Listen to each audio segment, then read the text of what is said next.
This is the American Roundtable, and it's great to see you. I'm Al Spry. And I'm Drea Dahl. Great to be here on Tough TV and Tough TV 38. It's your half-hour political power. What we do here is we give you the straight dope. Politics is unusual. Power to the people, like we like to say. We're going to be talking about all kinds of things, including a North Korea update.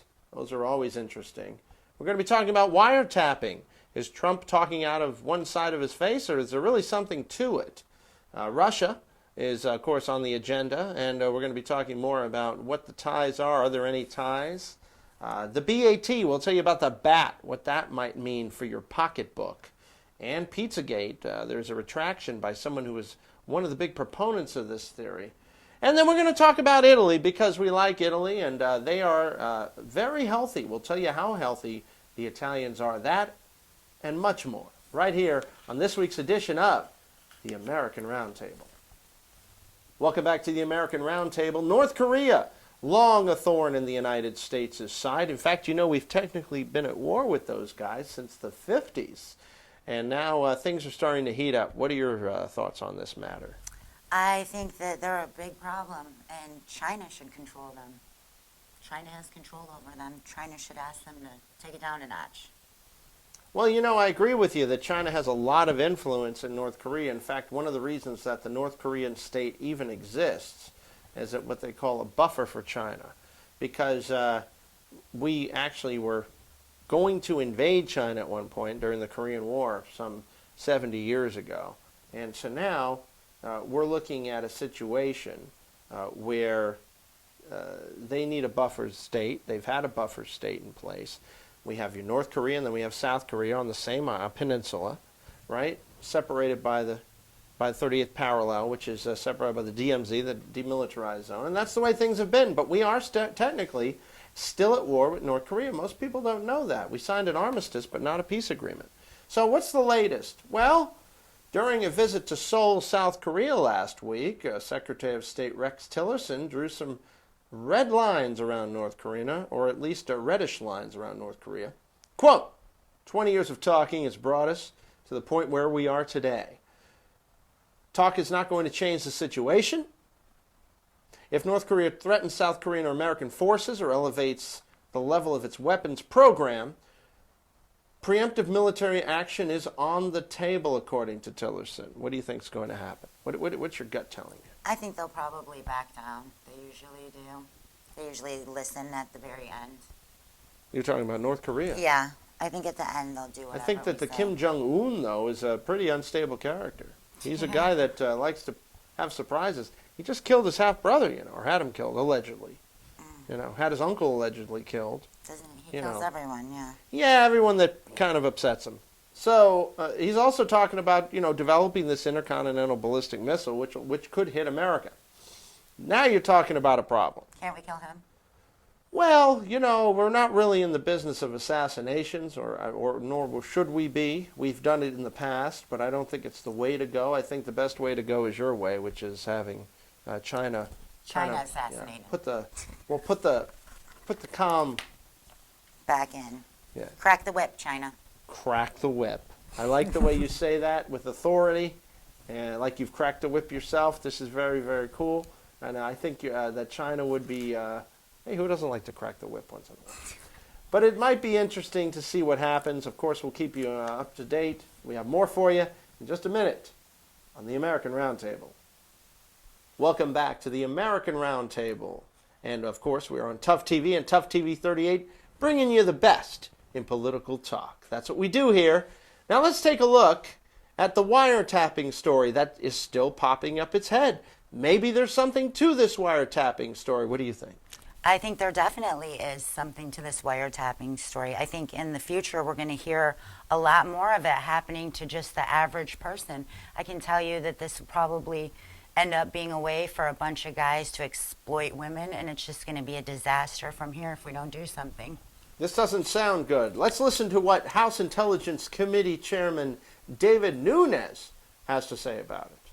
Talking about in front of the White House. With this investigation.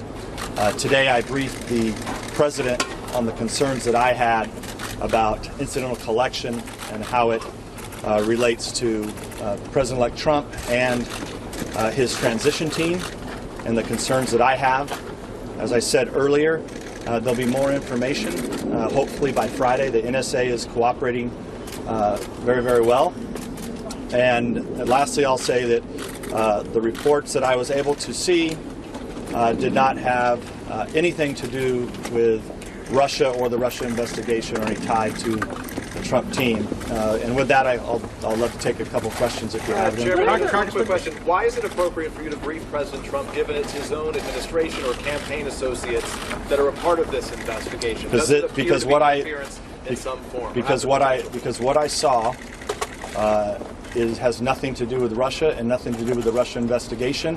Has everything to do with possible surveillance activities, and the president needs to know that these intelligence reports are out there, and I have a duty to tell him that. Does it appear that you'd be drawing conclusions before it was completed, Chairman?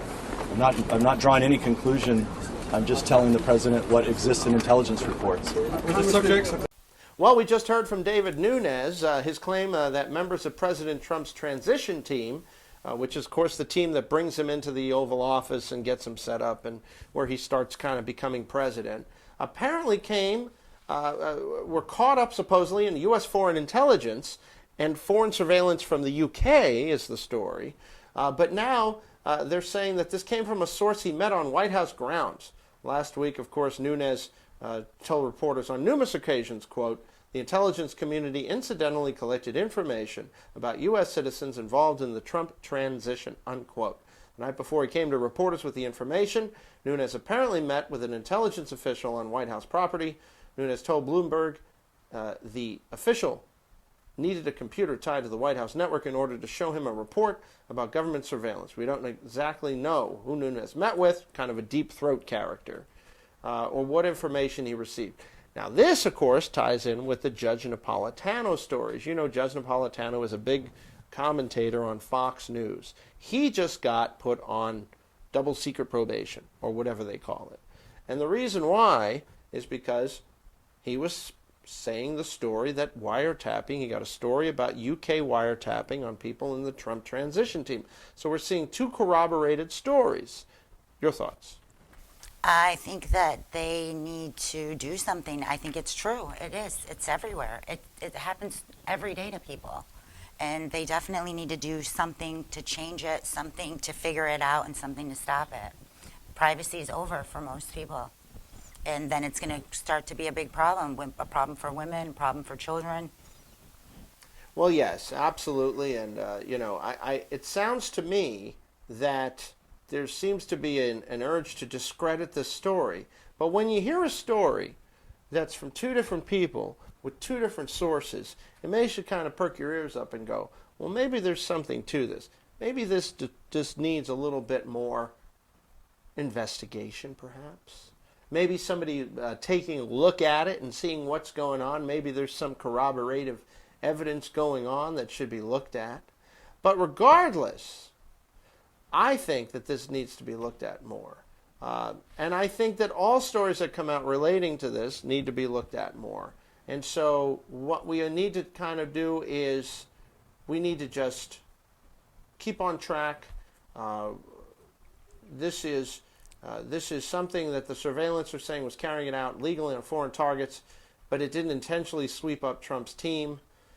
But then again, what's to know? Everyone has a right to privacy, even the president, and they should make stronger, tougher laws that prevent this kind of stuff. All right, we'll have more in a moment on the American Roundtable. Welcome back to the American Roundtable here on Tough TV and Tough TV 38. So happy to be here with Drea Dahl. My name is Al Spry. I want to talk to you now about this Russia story. Oh boy, this Russia story, it doesn't seem to want to go away. Is there something to it? Well, the president says no, that it's a hoax. The president said the House panel should be investigating Hillary Clinton instead. He took to Twitter, like he always likes to do, recently, to weigh in on Congress's investigation of possible ties between Russia and his election campaign. The story is a hoax, he tweeted. In a pair of tweets, here and here, noted, Trump also criticized U.S. policies toward Moscow, while Hillary Clinton was Secretary of State. Quote, why isn't the House Intelligence Committee looking into the Bill and Hillary deal that allowed big uranium to go to Russia? Russian speech, money to Bill, the Hillary Russian reset, praise of Russia by Hillary, or Podesta Russian company. Trump Russia story is a hoax. That is the tweet. Your thoughts, Drea Dahl? Russia, Russia, Russia. Can we get someone else to like blame for stuff? It's Russia's getting old. I'm getting tired of Russia. They get blamed for everything. They've been blaming Russia since the 1920s with the first Red Scare. The second Red Scare was in the 1950s and through the 60s, and now we got a whole new Russia scare. It's always like we like to blame Russia for stuff. Why is it always Russia? All I know is I can see Russia from my house. That's all I know. I think it's because of Rocky, and Russia's always been a little intimidating for us, like the Ivan Drago thing. So Yeah, they're I would always break gonna you. be, yeah, if he dies, he dies, you know? So I think we're just scared of them, and it's like built into our head since the 80s. Actually, I'm more scared of the Islamic terrorists myself. I'm really not as scared about the Russians. to be I'm a honest little with you. nervous with North Korea. They bug North me Korea a little. also North Korea also is a bit scary. But basically, this uranium line that Trump used refers to Russia's nuclear power agency being allowed to buy the controlling stake of a Canadian mining company that also has U.S. operations, according to Politico. Trump used that criticism several times on the campaign trail, although it was called out as false by the Washington Post fact-checker blog.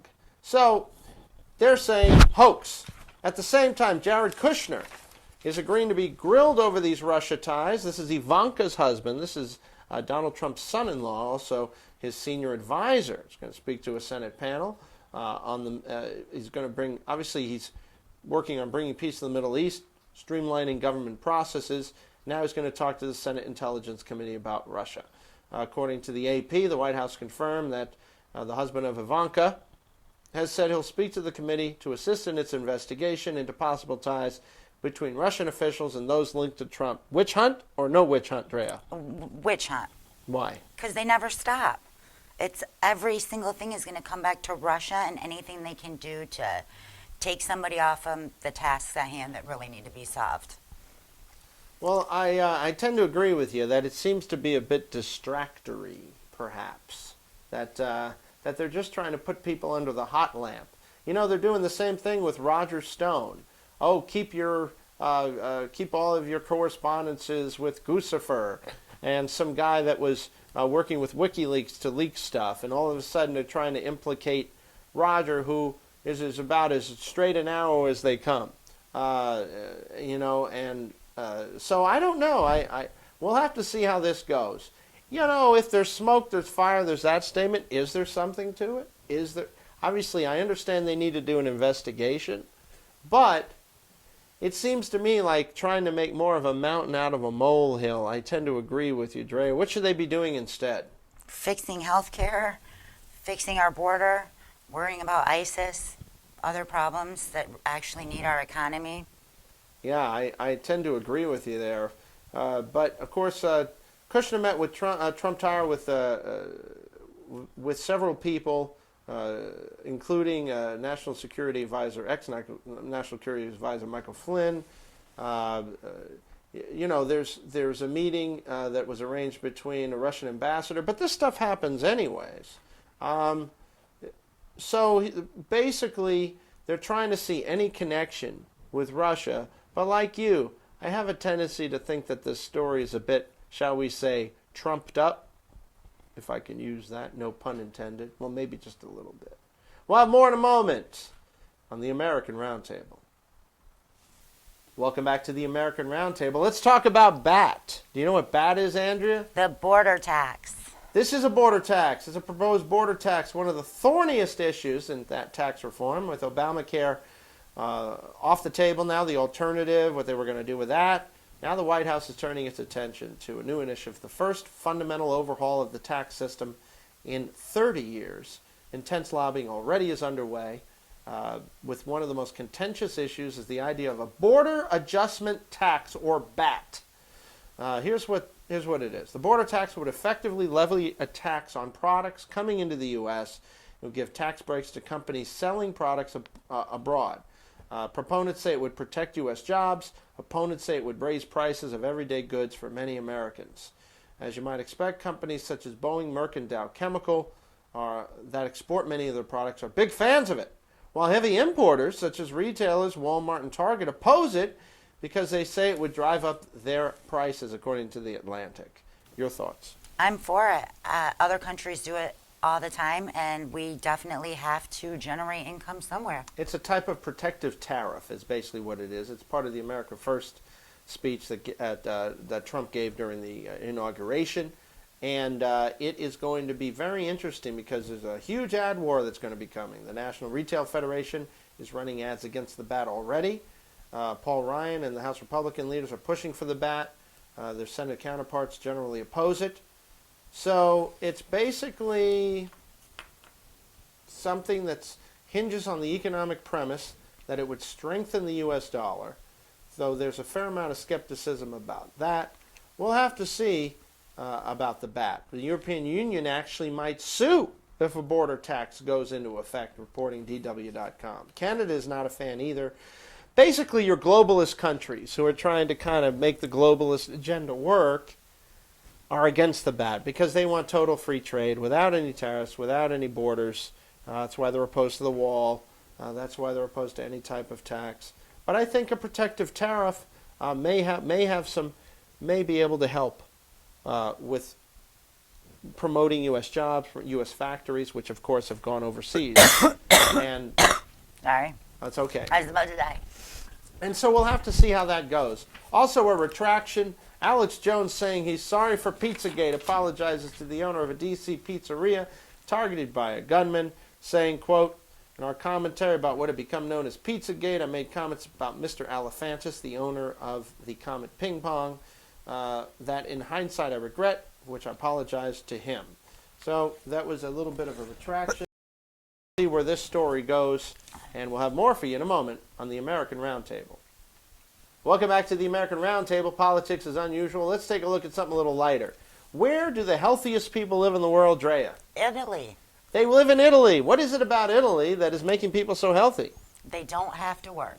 I guess the economy isn't what it used to be in Italy, and we'll tell you a little bit more about that. It says the high-heeled boot surrounded by 5 Cs is ranked as the healthiest country on earth by the Bloomberg Global Health Index of 163 countries. A baby born in Italy can expect to live to be about 80 years old. But 2,800 miles south in Sierra Leone, Africa, they're dying by 52.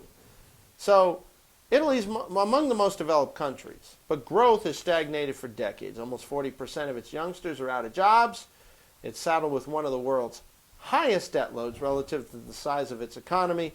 Yet Italians are in way better shape than Americans, Canadians, and Brits. Now, Americans, Canadians, and Brits suffer from high blood pressure, cholesterol, poor mental health. Saw that working. Now, Italy also has an excess of doctors. They have a lot of doctors. Maybe that's one reason they're staying so healthy. Then there's the diet, rich in vegetables, drizzled with extra virgin olive oil. They have a lot of doctors that don't work. I think the doctors That's are how doing they're- just fine. That's how they're healthy, because the doctors are not working. So they know. Iceland, Switzerland, Singapore, and Australia rounded out the top 5 most healthy countries in the index. Now let's take a look at America, because it's the American Roundtable. The U.S. has placed 34th on the list. You'd think we would place a little higher, You would think. but we have a health grade of 73 out of 100. It's also, we have over 2/3 of our people now are overweight. 67.3%. This used to be, 20 or 30 years ago, this was maybe a quarter. Now we're at over 2/3. One of the world's heaviest nations. The poorest states, Louisiana, Mississippi, Alabama, and West Virginia, are the heaviest, with more than 35% of their populations considered obese, which is more than just overweight. But let's take a look at the top 10. Italy, Iceland, Switzerland, Singapore, Australia, Spain, Japan, Sweden, Israel, and Luxembourg. But we're rating down with Cuba, Lebanon, Costa Rica, the Czech Republic, Croatia, and Qatar. So I think we really need to step up our game. What do you think? I think that they should quit their jobs and eat more pasta. And relax a little bit? Probably a little wine. A little wine never hurts, as we say here on the American Roundtable. Well, that does it for our show. We hope you enjoyed it. If you have any comments, please, of course, write Tough TV, toughtv.com. They're a great network, and we're very happy to be on Tough TV and Tough TV 38. I'm Al Spry. I'm Drea Dahl, Keep it real. and keep it tough.